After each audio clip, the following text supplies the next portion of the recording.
loo xam ne war ngeen ko def quand même. malheureusement mais moo waral assises yi façon après dañ ci ñëwaat. bon dinañ ci ñëwaat bien sûr. alors Saliou ces 3 dernières années gis nañu quand même li journalistes yi daj ci réew mi yéeme na lool à travers des arrestations et des emprisonnements selon vous boo toogee ba def sa analyse concrètement lan moo ko waral. mais li ko waral parce que tout simplement on est en face d'un régime boo xamante ni qui n'est pas du tout démocrate. loolu moo ko waral parce que bu fekkente ne le régime n'est pas démocrate mooy lépp loo xam ne dafay jëm ci liberté d'expression et liberté de presse d'information. dañ koy jël naxasaay ko. xam nga Sénégal dafa am histoire. dans la lutte pour la liberté de la presse ñun nos prédécesseurs dañ ci am lu am solo. loo xam ne dañ ko ci liggéey. duma sax tem vraiment ba ci ginnaaw a ginnaaw mais damay jël rek axe 90 jusqu'en 2000 soo gisee jamono yooyu te ci la gënul métti parce que à l'époque boo xoolee presque rajo privé amagul woon parce que 94 lay door a am. journaux privés yi fi nekkoon à l'époque c'était Walfadjri te boobu hebdomadaire la woon.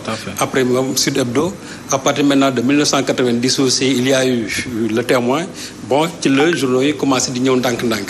mais à l'époque ñi ñu doon wax les 4 mousquetaires muy Mamadou Omar Ndiaye Babacar Touré Cyril Lamine Niass Abdoulaye Bamba Diallo ñoom dañu xeex non seulement pour une presse libre mais xeex aussi pour que presse bi seen wàllu bopp état bi tamit jox leen li nga xam ne ñoom moom lañ yelloo. et dans la presse bi ñuy wax ni tey ci ñooñu la démarré parce que ñoom ñoo ko xeex ñoom ils se disaient que à l'époque c'était pas du tout normal que mu am benn organe Le Soleil bu fi nekk di bénéficier wu des subsides de l'État alors que ñoom état bi moo leen di fay ñoom ñi nga xamante ne ils font une mission d'exercice en tout cas de fonction publique kenn du leen c'est-à-dire amuñu dara ni publicité ni absolument rien. et ci la idée à la presse bi foofu la juddoo ba nit ñëwee dans les années 2000 bi ñu ñëwee avec Abdoulaye Wade c'est quelqu'un qui défendait la liberté de la presse mais malheureusement lui aussi c'est quelqu'un qui n'est pas démocrate à ce point-là. parce que boo xoolee 2005 à partir même de 2002 jafe-jafe am 2005 le 9 juillet 2005 Madiambal Diagne ñu jàpp ko parce qu'il avait écrit un article à l'encontre de l'alors directeur général de la douane Boubacar Camara qui est le patron qui est le leader de Djengu à l'époque. mais ñu jàpp ko teg ci kaw 3 chefs d'inculpation te chefs d'inculpation yooyu mooy li nga xamante ne mooy dikk ba léegi ay diffusion encore de fausses nouvelles diffusion des informations de nature à provoquer des troubles graves et cetera. donc loolu moom yooyu lañ ko tumaaloon jël ci kawam article 255 363 ak je crois 267 yëpp ak article 80 teg ci kawam. les gens sont battus pendant 2 semaines d'affilée j'ai dit 2 semaines d'affilée. du 9 jusqu'au 23. nit ñi ngi xeex.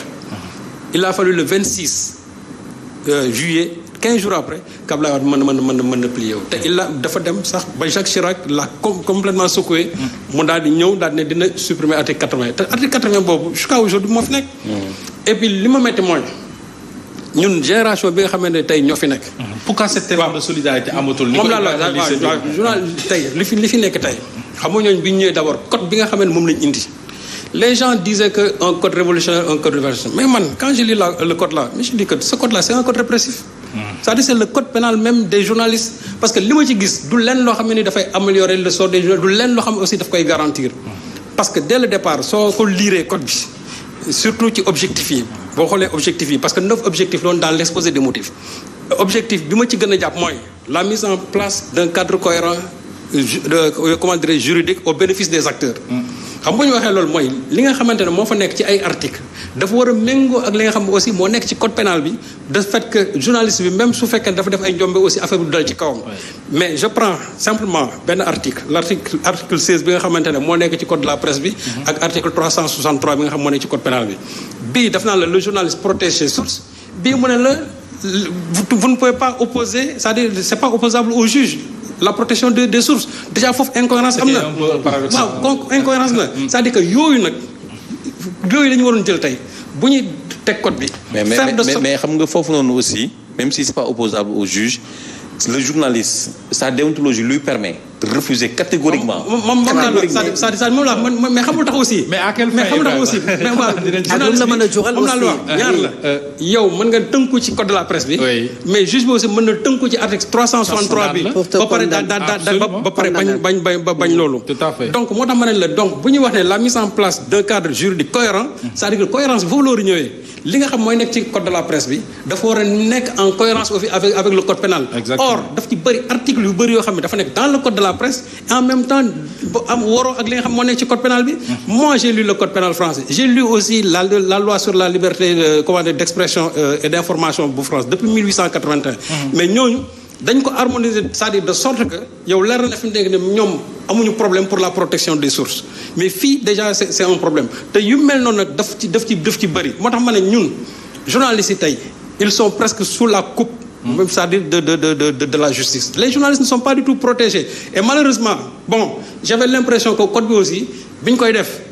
man mus naa ci discuter avec Ibrahima Khalil. Oui ci rédaction code bi y avait même des journalistes Ibrahima. non moom non c'est vrai mais man ça a été toujours ma position. Parce que xam nga ci biir loolu.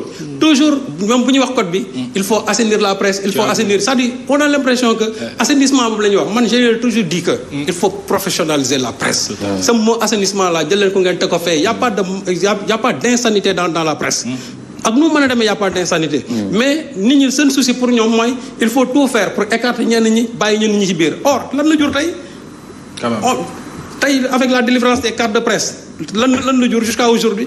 Est-ce que tax na ça amélioré le fonctionnement de la presse. Est-ce que ça a amélioré c'est vrai que peut-être am na ci c'est pas parfait am na lu ci bari loo xam ne des na mais est-ce que aujourd'hui tolluñu woon foo xam ne il fallait au moins assainir quand même cette presse. Non mënuñu ko assainir c'est-à-dire assainissement boobu loolu la y a pas d'insanité dans la presse. C'est que gis nga presse dafa nekk un métier de liberté. Oui c'est une profession libérale. xam nga dafa nekk métier de liberté da ngay dem France ñoom dañu la même pour nga journal sax.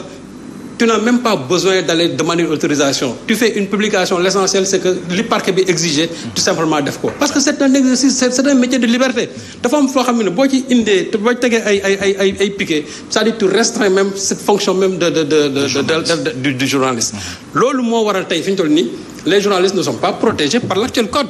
Pour man loolu laa wax c'est le code pénal répressif tout simplement de la presse. am ñu bëri ñoo xam duñ ci ànd ak man mais ça a été toujours ma position. Ibrahima Khalil Ndiaye bi newoon Synpics. mais sëñ Saliou jàpp nga ne amul insanité mais yow xam nga ne y a du tout quand même ci presse. Non d'accord moom laa la wax. Non il faut réguler loolu mënu ma ko bañ. C'est-à-dire il faut réguler xam nga cette situation de la presse là c'est-à-dire que. comme ni mu amee ci métier moom laa la wax il faut réguler. ba ñu mën ñu professionnaliser davantage la presse ba ñu mën ñu wut ay comment dire wut ay loi teg ko pour que presse bi war a mën a gën a jaar yoon.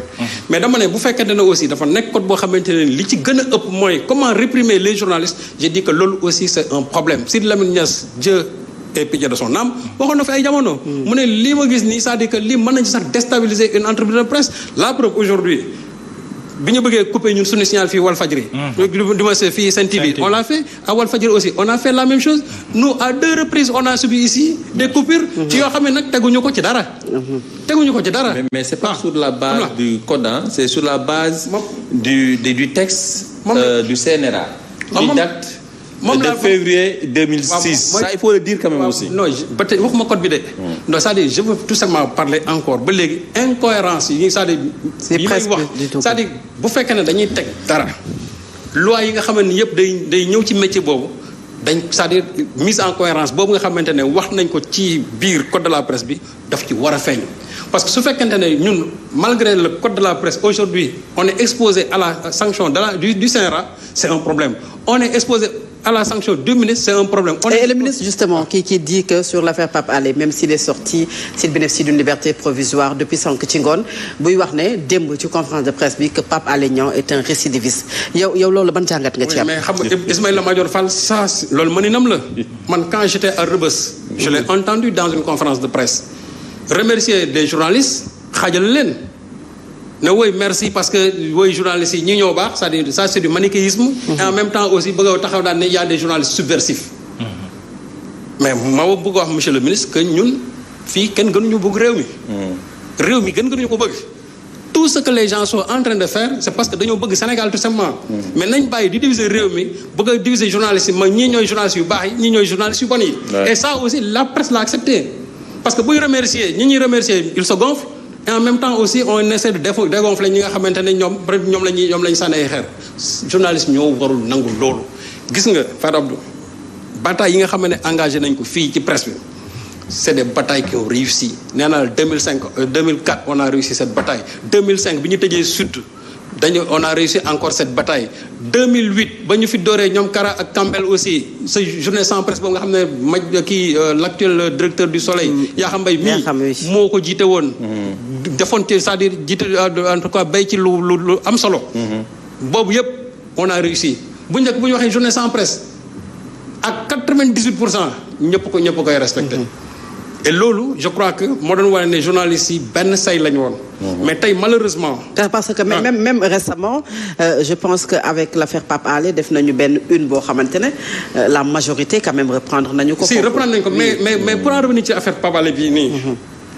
et là vraiment c'est pas parce que dafa toog mais il est le seul bu ci c'est-à-dire bu structure am def ci li mu ci war a def.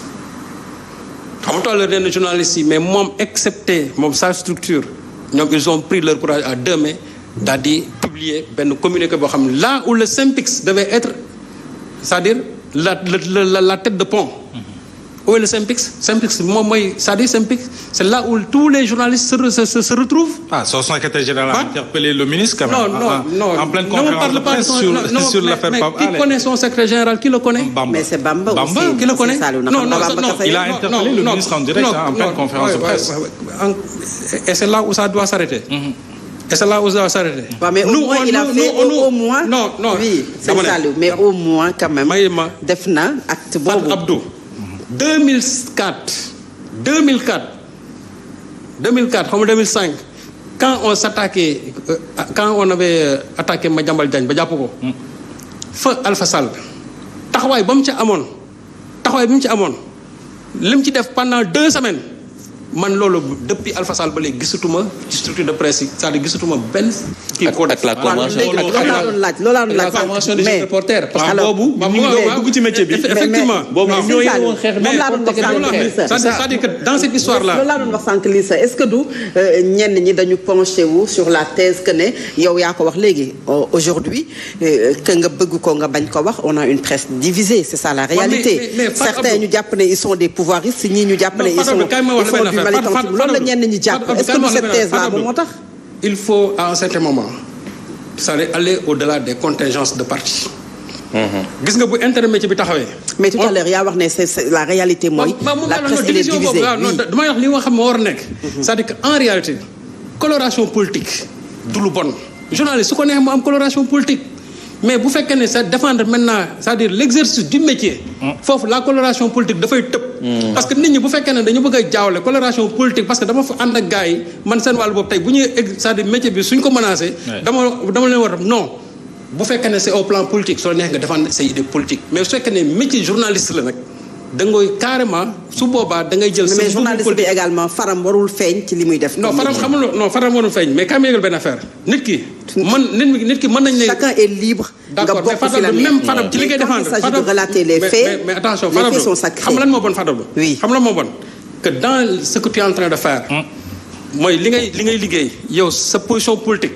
feeñ de façon subjective c'est-à-dire nga dem ba wax loo xamante ni yow leer na li nga wax du dëgg nga dem ba beneen camp bi nga leen waxal lu leer loo xam du dëgg mais tant que ça sera ci loo xamante ni li ngay wax yow parce que vous allez en France mais il y a les journaux de droite il y a les journaux de la gauche il y a les journaux de l'extrême droite il y a les journaux de l'extrême gauche et pourtant ñoom dañ ko assumer mais quand il s'agit de défendre le métier ñoom dañuy défendre métier bi mais li gën a bon mooy bu fekkente ne tey dañ ne défendre le métier nga bëgg a jël métier bi teg ko au détriment tout simplement du moins nga bëgg a jël maintenant la coloration politique au détriment du métier et c'est là où ça pose problème man je peux être ami du ministre je peux être ami de quelqu'un d'autre dans le pouvoir je peux être ami de mais cela ne m'empêche pas que su fekkente ne défendre métier bi moo ci des je vais défendre chèrement le métier et là je vais donner pour daaneel foofu 2000 bi ñuy jàppee Madiambal Diagne en 2005 mais comment dirais-je Abdoulaye Bathily qui était dans le pouvoir de Wade bi ñuy def marche yi mais daf ci participer en tant que ministre Abdoulaye Bathily est descendu sur le terrain parce que c'était la liberté d'expression mooy qui était menacée. Ouais. donc moom jàppul ne mi ngi ci gouvernement Ablaye Wade mais dafa dem ci terrain bi ay pourtant ñun Wade lañ doon xeexal à l'époque c'est que loolu laay wax. Très bien. bu fekkente ne xeex. métier bi moo ci des pour métier bi nit ñi nañ bàyyi seen mbubu politique yi. jël ko teg ko fële. bu la neexee nga far ku mu neex am nga foo far mais li bon daal mooy fexeel ba ci biir métier bi. yow bu ci wax loo xam ne du dëgg parce que toog ba caag nga ne Macky Sall moo mel ni alako la nga wax du dëgg wala Sonko moo mel ni alako la nga wax Sonko dara du ci dëgg c'est-à-dire c'est loolu métier bi boobam sax daf ko reprocher. Alors Ibrahima on a vu un cap mi ñuy wax ne ci